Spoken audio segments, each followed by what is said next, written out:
All right. So let's go ahead and turn on all layers. Show this. I'm just gonna delete that instance. Okay. So the first thing in saving out for Twinmotion is to make sure that we're saving the views that we need. So I'm going to isolate down the stuff that I want to go to Twinmotion. And generally speaking, we will even over here in the view map under where are we at here? I think it's under imaging. Uh, sorry. Oh, right here, Twinmotion. So model export Twinmotion. So there are preset views here, but really what I need to do is update those to include the parts and pieces that I want. So if I isolate this building out, I can right click and say redefine with current view settings. So now that Twinmotion building is my building file. Pull it back up again and grab my site and isolate that out. We could say Twinmotion site, redefine with current view settings.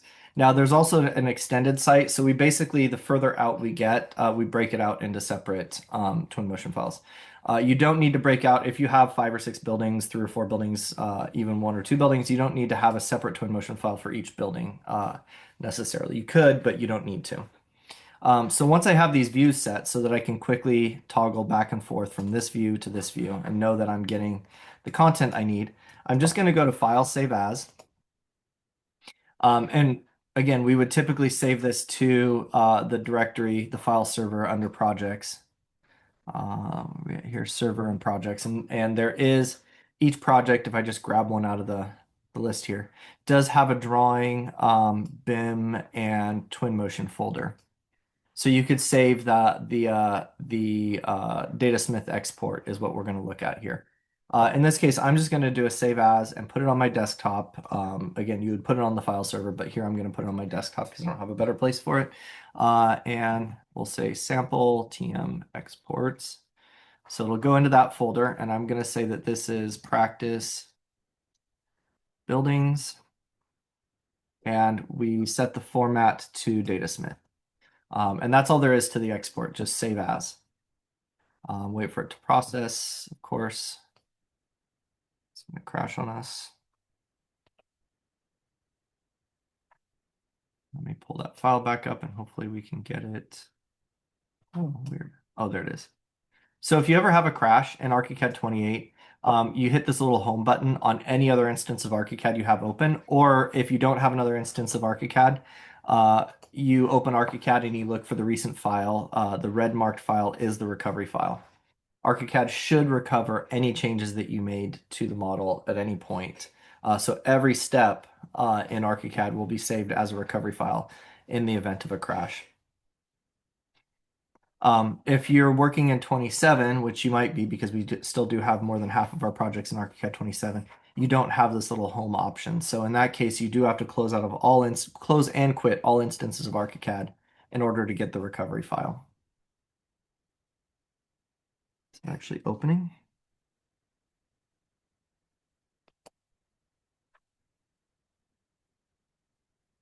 Oh, it is opening here.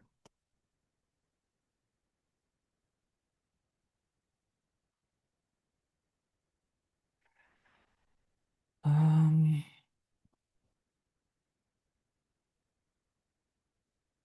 Sorry.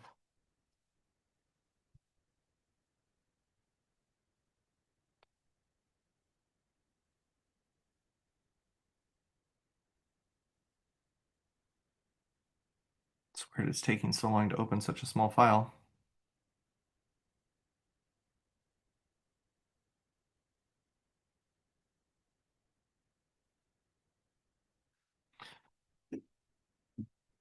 Well, while that's recovering, I'm going to go ahead and pull up Twinmotion. And you both should have Twinmotion on your computers. If you don't, definitely reach out to David Barta and make sure that he gets that on there for you. That's processing. Hopefully we can get back into here. All right.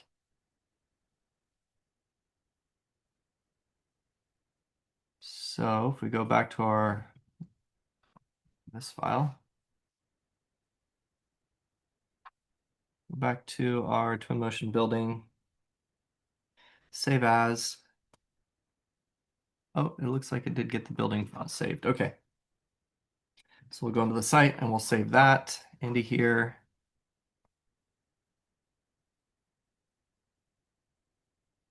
And with everything, it's a good idea to name the file with the project number, the date, and what the file is used for. Um, I'm just, as an example, dumping these in here as practice. So we'll go ahead and say save and hope it doesn't crash this time. All right, now back in Twinmotion, the Twinmotion environment, like I was saying yesterday, Twinmotion has a pretty low learning curve. That said, I'm horrible at producing decent renderings. Figuring out the software is relatively simple though. So starting down here at the bottom bar, we can import. We have our layers over here, so I can turn off the starting base, turn on or off the landscape background, turn off the starting ground, turn off the whole scene. Um, but here I want to actually import in. So I'm going to click import. I'm going to import geometry and say open. And then here I have my buildings and my site. Let's start by bringing in the site.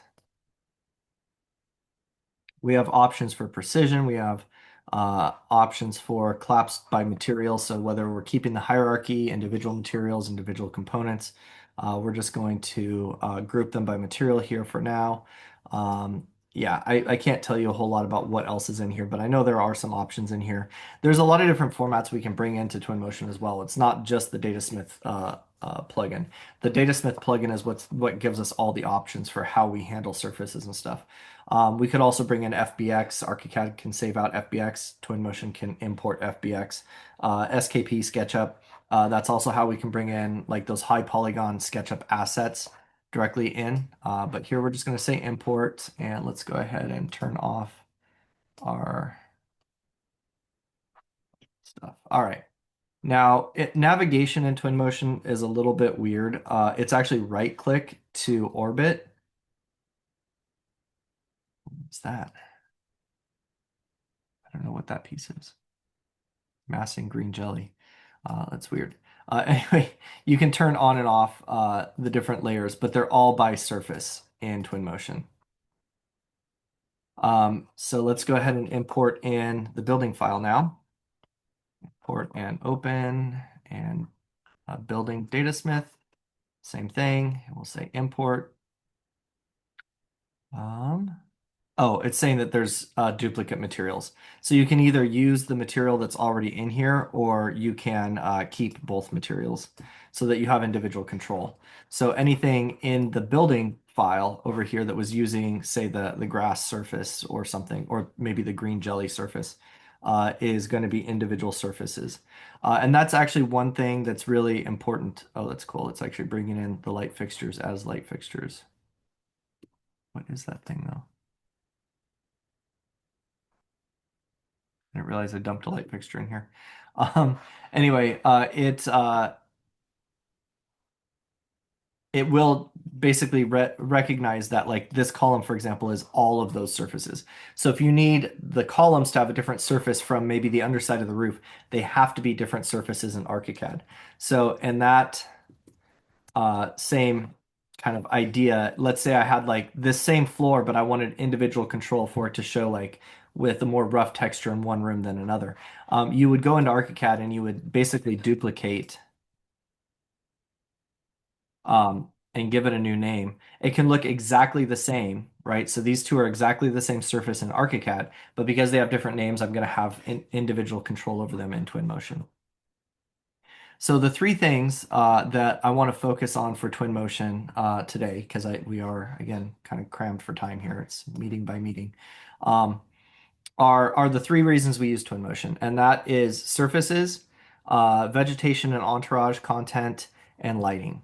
So, and by lighting, I don't mean like light fixtures. Those we would generally place in ArchiCAD. Not that you can't come in here and say, yeah, I want to add, well, I guess in the library over here, it would be under objects. And there might be like some lamps and stuff in here. but generally we're placing those in ArchiCAD so we get a precise location. What I'm talking about is like basically if we had can lights maybe in, geez, in the soffit here, I would want the actual light source to be placed into Twinmotion so that we're getting realistic or more realistic lighting. Does it not recognize it from the light fixtures that are brought in from Revit, or I mean from ArchiCAD? It will recognize for the light fixtures that use the lamp tool. Mhm. But like we were looking at before, so the lamp tool, so actually it will recognize like the spotlight source in here, but those just kind of clutter up the ArchiCAD file. If it's faster to dump them in here, certainly, but put them on like a Twinmotion export layer. The interior light fixtures, some of these are okay. Maybe for like a massing model or something, like the pendant light maybe is okay. It has a bunch of different options for like the shade and stuff like that. I actually use this quite a bit for my own projects, but we don't do a whole lot of these sort of simple pendant kind of lights. The track lighting can be good enough, but again, it's never exactly what we want. And when we're talking about things like light fixtures, they are usually pretty specific designs, pretty specific specifications. So if I did have this light fixture, this lamp object in ArchiCAD, it would go out as a light fixture. And that has to be what's going on here because generally, like the objects themselves don't go out as light fixtures. In fact, Mhm. I don't know what that light is or where it came from. But somewhere in here, there was a light fixture that got dumped into this file. Um, But the light fixtures that we have in ArchiCAD under the object tool, and I built them under the object tool because I just don't have the skill set to script in the light source and save them as a lamp. Um, so under the Walker Warner Library electrical, all of those are not going to come in with the light source, or they shouldn't anyway. Right, so these are not going to generate a light source. Okay. Um, Curious though, what was?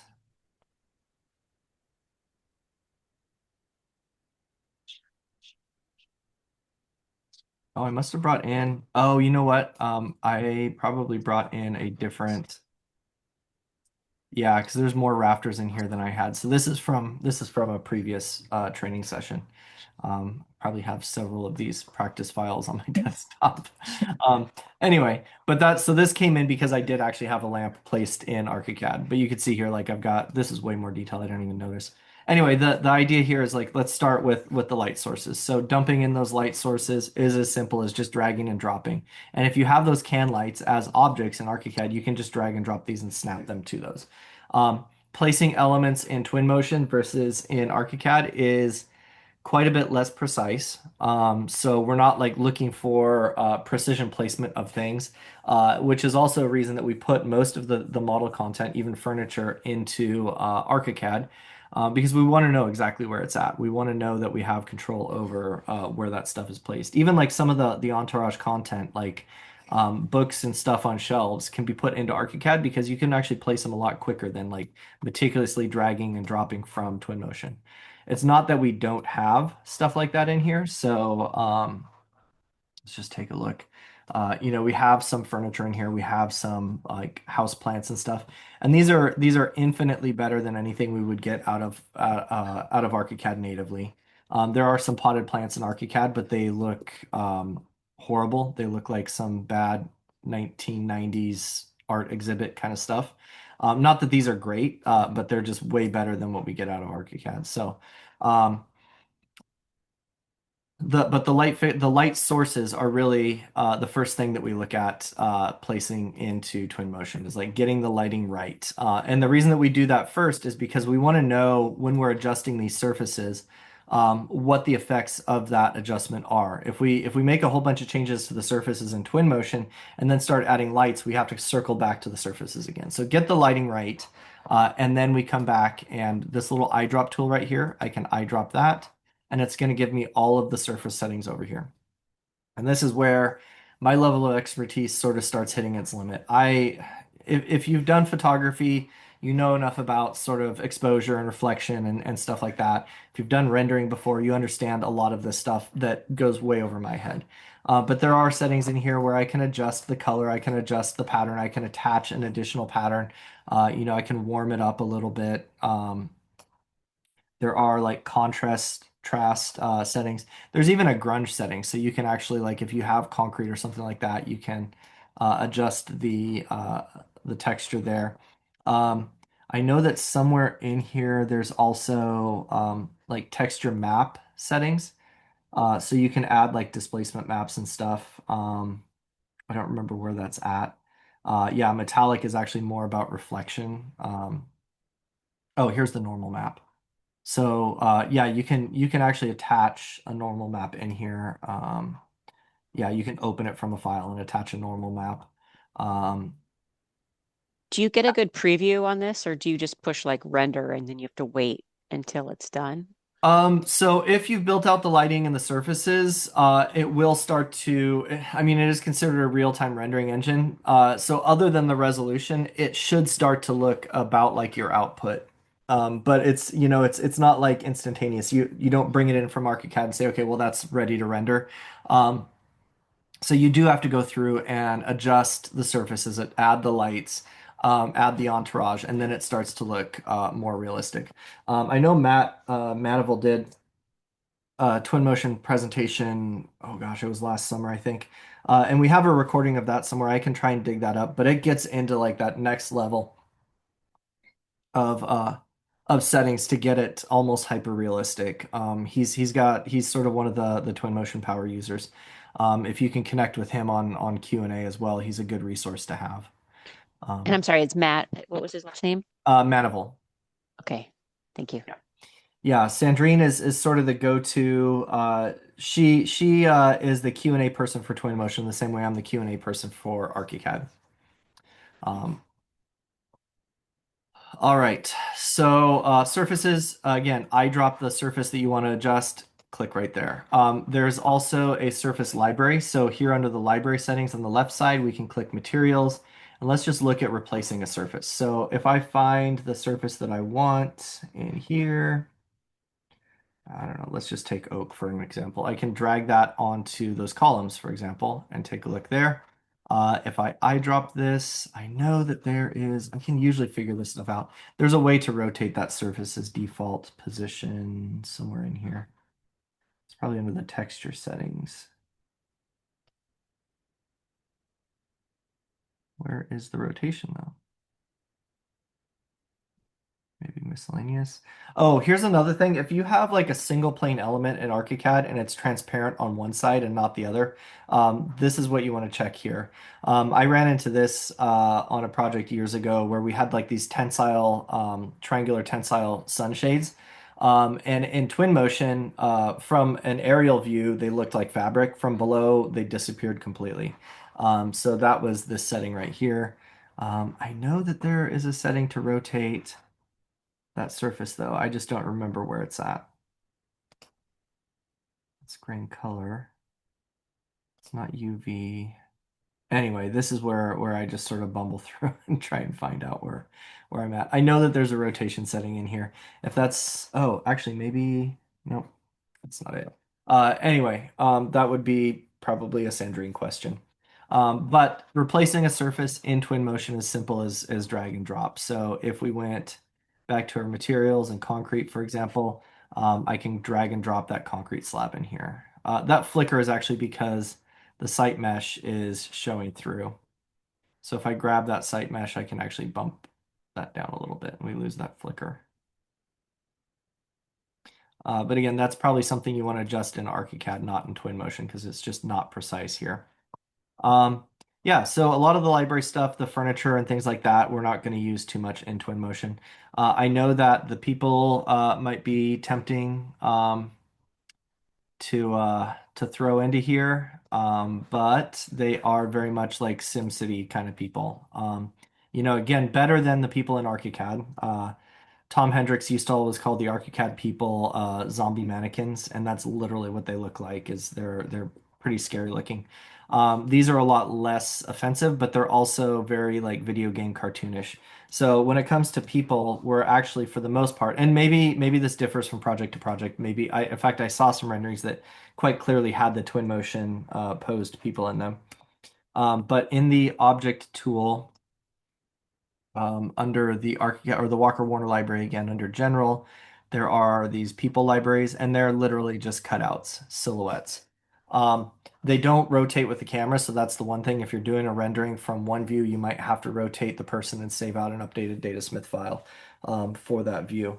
Um, but the thing about these people is it gives you the idea of scale without being like the sort of almost realistic but not quite, or the super hyper. Jeez, I'm just crashing all over the place. Um, Another lesson learned here in Twinmotion is as soon as you open a Twinmotion file, save it. If you haven't saved the file, you cannot recover it. So I'm basically SOL on any work that I've done up until that point. So hopefully we can get back into this pretty quickly. So the people that we use are generally, as far as I know, still as example. That might be different. I would have to check with Sandrine on that. All right, so if we do a save as here, oh yeah, I do have quite a few practice files in here. Anyway, so we'll go ahead and save that into that folder, and we'll import in site file again.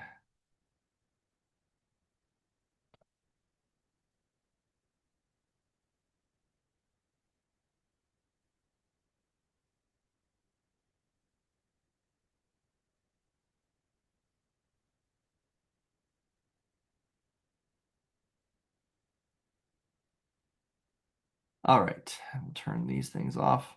There are also background settings. I believe it's under, where are we at? Under scene, somewhere in here. I know that there's also like we can turn on the sea level. So if you do have a project at sea level or maybe like a lakefront project, you can actually turn on a water base here as well. Let's see. Horizon, that gives us the ability to have these backgrounds. I don't think we generally use these backgrounds because it's literally just one of these 8 different options, and there's no option for even bringing in custom HDMI backgrounds. So generally, if we need a background, we're either modeling it in ArchiCAD in a separate instance. In fact, we had a project that had a view of the Tetons, and actually Matt Manival again sort of pioneered this method. He modeled the Tetons in I think in Rhino and scaled them down to like 1/10 scale and brought them 10 times closer. I'm frozen up, aren't I? Can you guys still hear me? Okay. I think my camera just froze up or something. We'll just turn that off. Okay, but you can hear me, right? All right, awesome. Yep. Yeah, so Matt brought in the Tetons at 1/10 scale and brought them 10 times closer. So we do some sort of trickery like that. We have a couple of projects down in Palo Alto where we wanted to see the hillside and the bay and stuff like that. And so we actually modeled that directly in a separate instance of ArchiCAD. So it didn't kill our ArchiCAD file because it was a big area, and then just brought it into Twinmotion. We've done that in Hawaii where we model like half the island and bring it into Twinmotion. So Twinmotion has like I think it's something like a 30 or 40 mile radius that you can have in Twinmotion. In ArchiCAD, generally, if your distance from project origin is more than like a mile, it starts to get really buggy. 5 or 6 thousand feet radius in ArchiCAD is kind of our go-to limit. Um, Not that you have to keep it within that, but at some point it hits a breaking point. Twinmotion is a little bit more forgiving on that. So we can actually bring in the sort of distant views as a separate element modeled directly in either Rhino or ArchiCAD. Um, ArchiCAD is going to give you the precision to be able to like line that up with your site though. So that's probably the preferred way to do it is to, even if you model it in Rhino, to bring it into ArchiCAD. Okay, so here's my little floating island. we want to start to populate this with vegetation now. So that's the third thing that we bring into ArchiCAD. So we do have a vegetation library here, for example, trees, and I know that there are like a few palm tree options in here. Um, some date palms, king palms, palmettos. I don't know if it's exactly like I don't think there's a coconut palm, but at some point we just have to say like that's good enough. And the nice thing about these palms is that they are, or any of the plants, they are more realistic than ArchiCAD. And additionally, they don't come in as direct clones of each other generally. They're going to have like slight variations in scale.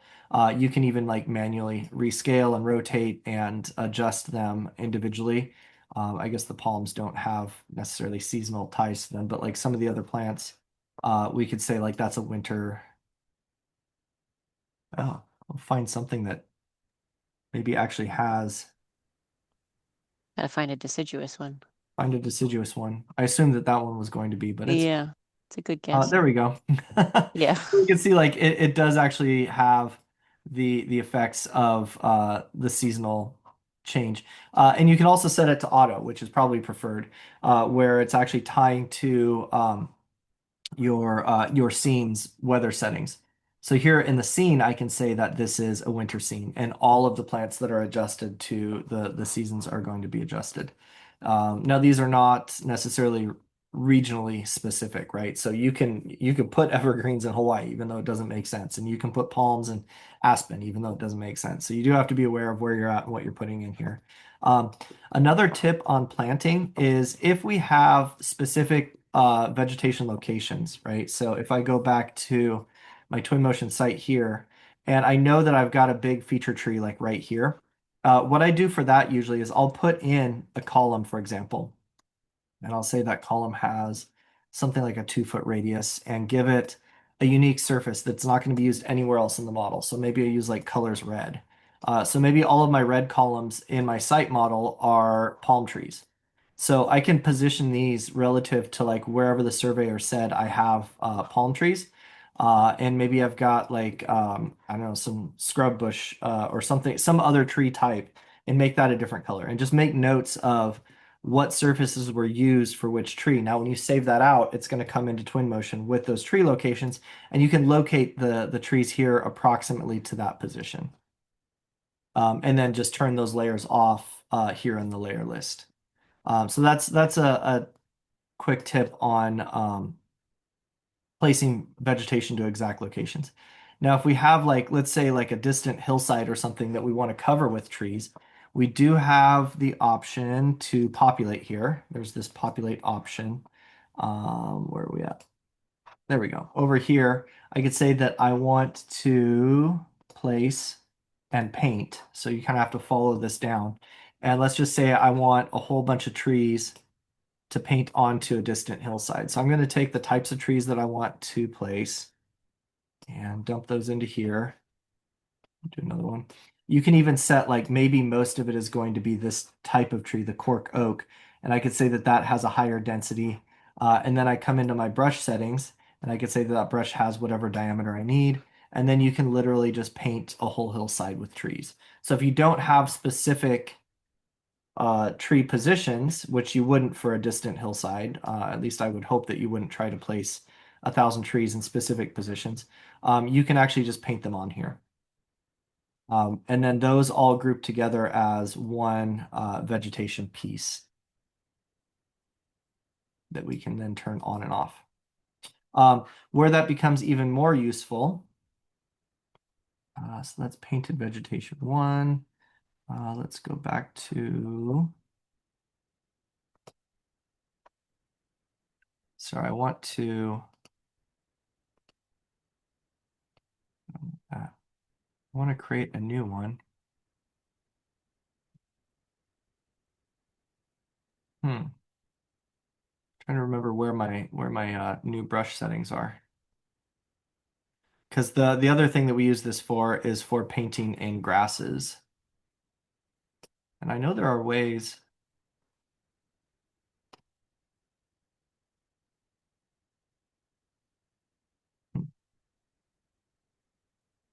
Remember where that's at now.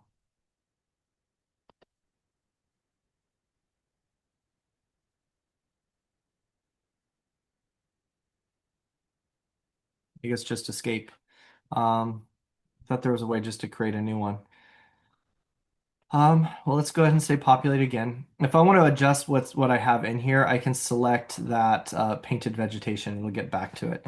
But here I can drag in whichever grass types I want. You can even like populate with some level of weeds and longer grasses and greener grasses and create some variety there. So maybe I'll select this one and say that its density is really high, make it really long. Clovers, maybe that's low, but we'll also make that really long. And dry grass, we'll make it super short and not very dense. Um, and then come back into the brush settings. And I probably want a really small brush here so that I can get pretty close to the building and just start painting the grass in here.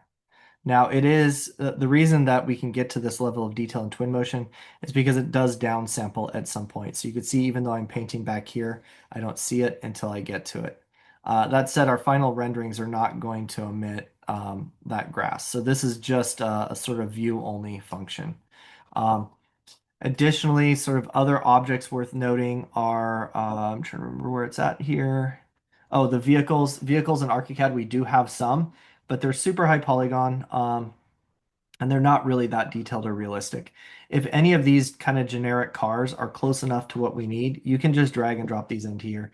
And just like with other things in Twinmotion, it should be creating random colors for each of those. So even if you have the same car over and over again, it's going to add them with different colors. If you want to change the color of it, you can certainly select that and make that whatever options of colors we have in here. So you can make that a red car or whatever. So you do have options there. The other cool thing about placing these into Twinmotion versus ArchiCAD is the ArchiCAD trees have very limited sort of rotational controls. In Twinmotion, these are going to snap to whatever surface they're on, even to an absurd fault. But that means like if they're sitting on the grade, they're going to potentially sit a lot more realistic than you're going to be able to get into ArchiCAD. So depending on exactly where they're at and what your sort of driveway or parking area is shaped like, you have a little bit more assurance that they're actually going to sit correctly. And you do have the option to rotate them, but rotating them after the fact means you have to rotate them on multiple axes. So once they're placed, they're basically fixed at that angle. So that is one downside. Um, and then other options within the library setting. If we come into vegetation, there are also rock options. These again are a little bit nicer than the options well, quite a bit nicer than the options we have in ArchiCAD. So a lot of times we'll like mass out maybe a rocky edge in ArchiCAD and come in with a series of boulder objects and components to make it a little bit more realistic in Twinmotion. And there are options up here to rotate and scale and resize and whatever else. So you have all of those options up here as well. Okay, so once you get ready to export in from Twinmotion, down here we have our export and our media options. The media is sort of like the staging area. And here I have all the various types of media to export. So either a static image, an animation, I don't even remember what this one is, a sequence, I've never used that. I know panoramas work really well. The multiple panoramas, we can splice those together into, there's another program that we use where like basically you jump from room to room. I can't give you the go-to on how to do that. And then there's general walkthrough kind of presentations. The two that I want to give an example on are the static images and the animation, or the animation kind of fly through. Mostly because those are the only two I know how to do. So here I can hit plus. That gives me that image. I can rename it. So we'll say pond view summer. I can duplicate that. Oh, wait, that's not what I wanted. I wanted to duplicate. There we go. And maybe this one I renamed to pond winter. And then this view, I actually have the option within that view to say that this is a winter scene. And again, because it doesn't pull from location settings, it's going to add snow if you say it's wintertime. You can also make the weather changes. So here, this one is going to be winter. It's going to be overcast. I can even add fog, adjust the settings here. Time of day, I can adjust it to later in the day, get a sunset view, something like that. And then that's going to be what that view is. Um, if I come back to this one, these are basically like the saved view in Twinmotion. So I can come back to this one. Maybe this is the view that or the time of day and the view and stuff that I want. So I'm going to get that angle. We'll say this one is this other view type, right? So this is ready to export here, here, and here. Now when I want to export, you come to the export option and we will go to our image selection here, and I'm just going to select all. And under the details, thought that there was a setting in here. Yeah, we can set the format, but I thought that there was like a resolution setting, or maybe the resolution is in here. Sorry. Gotta bumble through this a little bit. Oh, sorry, have to go back to the media selection again. There we go.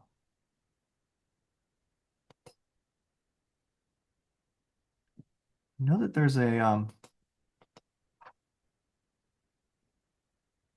details, maybe there's a location setting. We can adjust the Project North purview as well. Let's see, horizon, ocean. I know that somewhere in here there's like an export resolution setting. Oh, camera. That might be it. Oh, there we go. There we go. So here we get our resolution options. So you can export up to 8K. Let's just make that 4K for now. I know that in some cases we can even get up to 16K. I don't even know if that's necessary. But if we go ahead and say export and start export, and we'll just go ahead and put it on the desktop and select, and it's just going to crank those out. Generally, this takes less than a couple of minutes. Oh, here it's going to say 6 minutes, 3 minutes, maybe. I guess if I left it at 4K, it might have been a little bit quicker.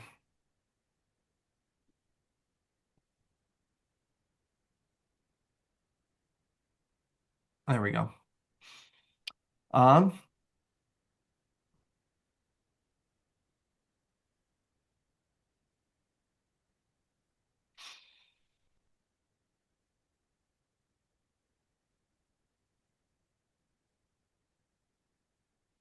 all right, there we go.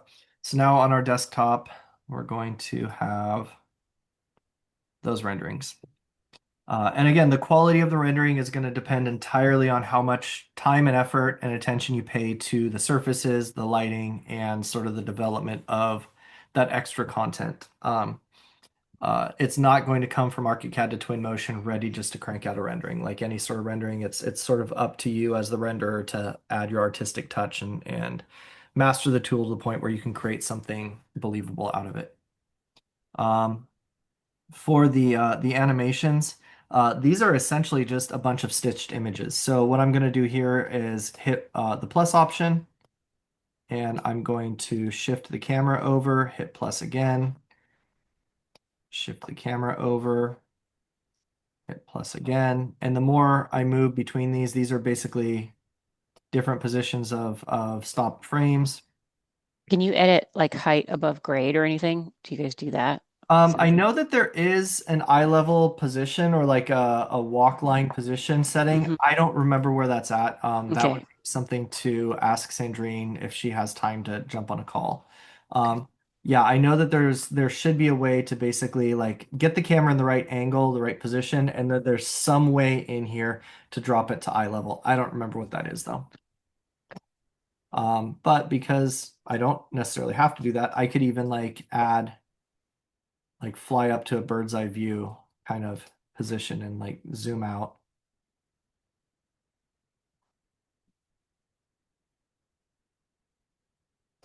So once I get all of that set up, I can go to export again. Let's go ahead and remove all of the images and add in the video.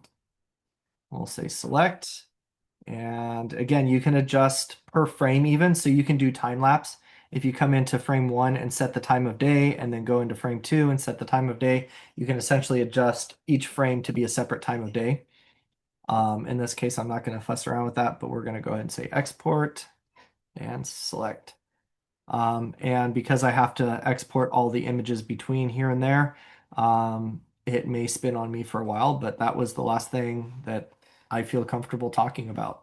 After that, it starts to get sort of higher level. There's a lot to the program. It's like I said, it's super user friendly. You can poke around and find most everything that you need pretty quickly.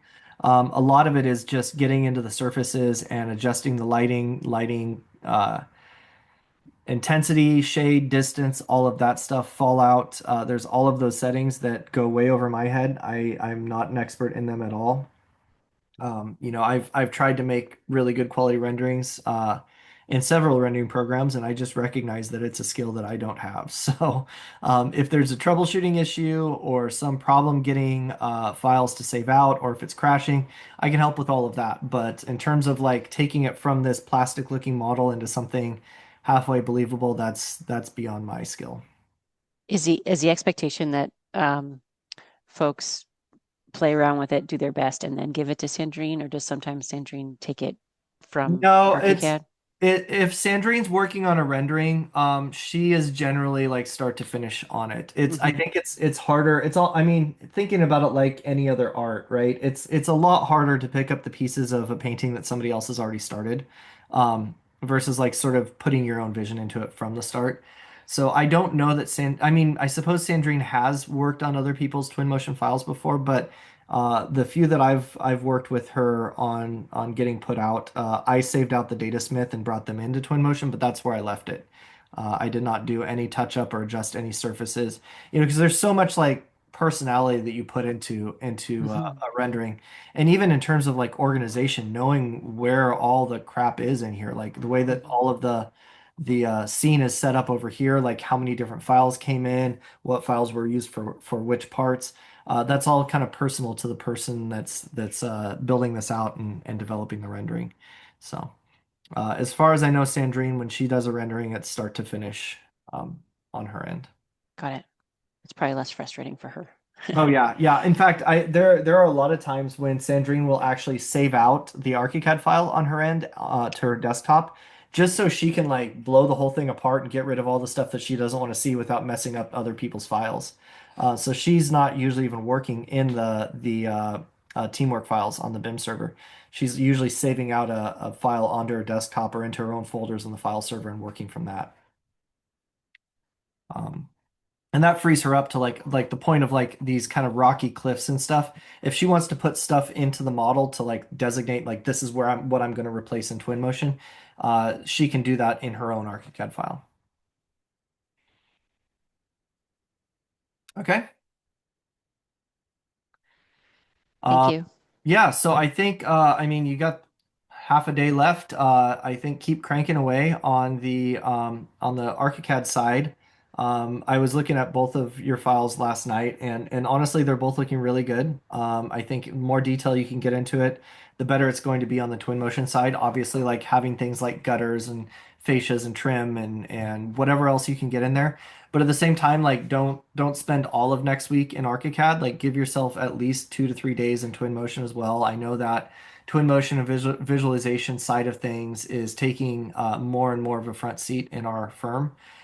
So I know that Caitlin and Gloria really like to see renderings out of the new hires. So, uh, even if it's just bringing the file in, playing around with a couple lights and a couple surfaces, and really just exploring and getting used to saving out images. Even if you don't get to the point where like you create something really noteworthy, at least you've sort of showed that you've gone through the process and explored these tools. All right. Well, I will go ahead and. Oh, did I quit the meeting? I think I did. No, there I am. I hear you. Oh, still here. I lost my Zoom link. Mm. I'm gonna go ahead and stop the recording there. I've got another meeting coming up in a few, but I will get you guys the full playlist today. And I'll be checking Slack, so if anything comes up, let me know. Thank you. All Great. right. Thank you. Have a great weekend.